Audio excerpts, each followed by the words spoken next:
It's total lack of backbone, total lack of leadership, and a total failure by Republican leadership. There's no other way to describe it. This bill is an abomination.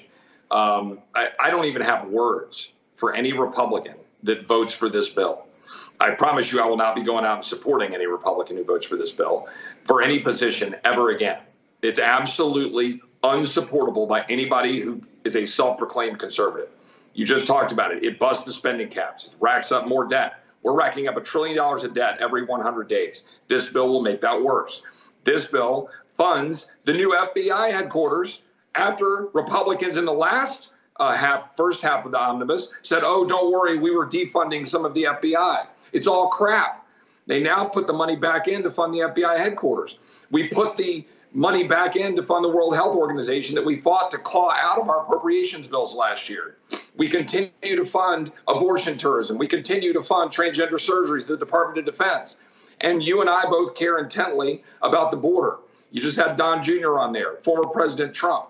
These are people who are serious about securing the border. We know that radical progressive Democrats led by Biden want our borders to be open, to destroy our sovereignty, to pile people into our country, to allow, yes, criminals who act like animals, as the former president said, to kill Americans. Yes, Democrats are doing that. And what's Republicans' response? Give them more money. Continue to fund it. Give Border Patrol even more money under this bill to do what? Process more people. We say, oh, Chip, we're going to add more ICE beds. That will help Donald Trump next January. That's bogus. It increases it from 34,000 to 42,000 ICE beds. Guess what? President Trump at his peak, you might remember this, had, I think, 57,000 ICE beds. You know why? Because he was actually enforcing the dang law. This is an embarrassment. Today, everybody listening to this show, light up your congressmen and congresswomen.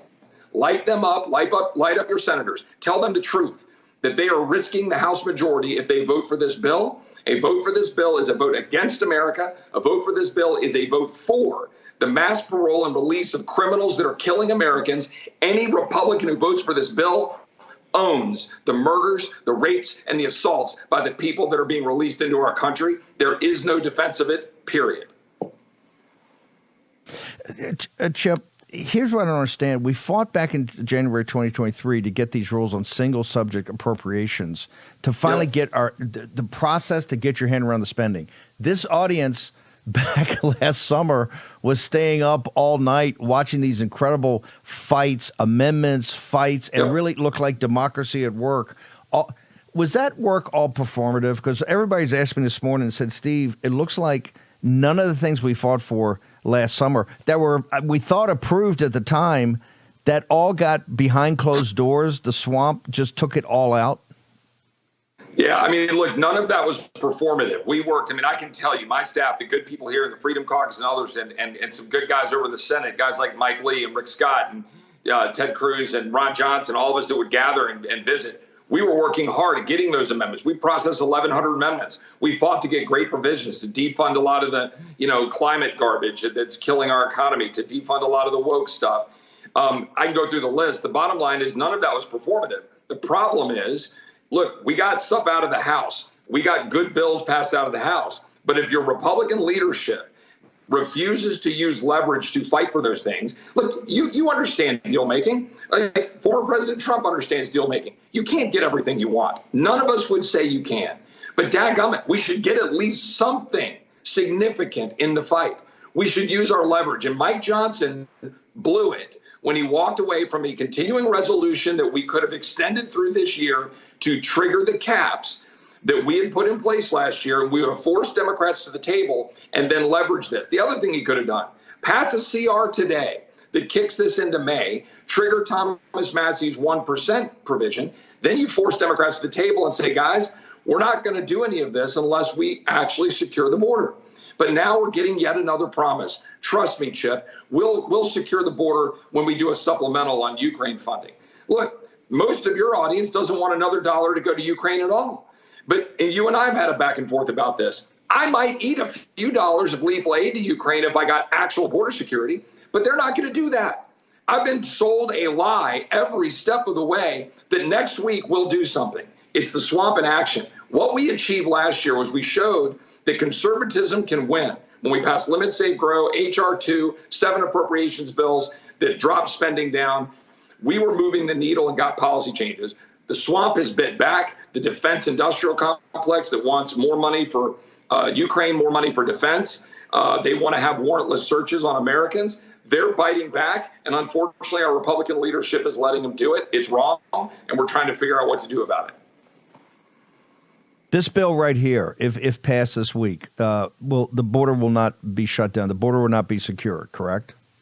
At all. I mean, it's not even close. In fact, it makes it worse. Tom Homan and Mark Morgan were in yesterday visiting with a bunch of us. This bill will make it worse. So don't we have the leverage? 80% of the American people, 80% are on our side about securing the border now or not going forward. Why don't we just take a hard stand? If you don't shut the border, this thing does not get passed, and force Biden to the table this weekend to actually secure this border before he gets another penny to fund his government. Why the psychosis about shutting down the government? The best way I can describe it is the leadership has accepted the premise that we must do this because, one, they're afraid of shutdown. They're afraid we lose politically in a shutdown. I disagree with that. I go back and look at every shutdown fight we've had. 2013 with Ted Cruz and Obamacare, 2019 when President Trump was fighting for the wall. We always gain seats after that because the American people are inspired that we're actually fighting for them. But these guys they run around and they listen to some pollster who comes in and says, but you'll lose if you do a shutdown. The second reason is they're beholden to the defense world.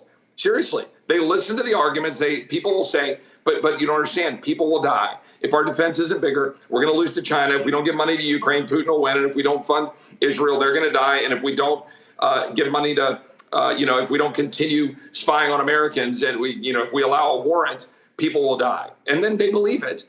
And that's what they vote on. That's it. That defines all of this. A fear of shutdown and the defense industrial complex. You spoke truth that they never talk about. You were chief of staff, I think, for Cruz at the time, but we worked together to shut the government down with Mike Lee in August about Obamacare in August of 2013 and picked up seats. It's always a winner because you have a national platform to present your case. And low information voters say, hey, well, hang on for a second. These guys are right. They're always demonized. It's Congressman Roy. Once again, what should this audience do today? Because, hey, these folks are looking for a fight, and they're outraged about what they saw last night and this morning. So what should we do? They should call their members of Congress right now. They should tell them that under no circumstances should they vote for this bill. They should melt the phone down and melt down the phone lines and the emails and the texts and all of that. And I mean that. I mean that today. Call today and make sure every member of Congress feels the pain that they should not vote for this bill. And if we can somehow stall this bill out today, because it's going to it's being put up on suspension of the rules, which, by the way, is a travesty. It's being put up with less than 24 hours to read it, which is a travesty. It busts the caps, which is a travesty, funds the FBI headquarters, doesn't secure the border, funds the World Health Organization. I can keep going. Earmarks in it for abortion facilities in the Northeast. Just total abomination. We should oppose it. It takes 2/3 of the House to pass it. So all we need is about a half of Republicans, give or take. It might take a little bit more than that, but 3/4 of Republicans to oppose it, and we can kill it. So we should rise up and say, Mr. Speaker, no deal. Republicans should feel the pain for voting for this bill. Congressman Roy, social media, because you're putting up stuff all the time. Where can people go? Because now we're going to be in political combat for the next couple of days. Where do they go to get information from you, one of our field commanders? We are posting everything we can at my official account, Rep Chip Roy, REPCHIPROY on Twitter. And then on my personal stuff, I put stuff out at Chip Roy TX, CHIPROYTX. And then you can obviously go to roy.house.gov to see what we're putting out in our official channels. Congressman, we're to the ramparts. Thank you very much for coming and getting us fired up this morning. Thanks, Steve. God bless.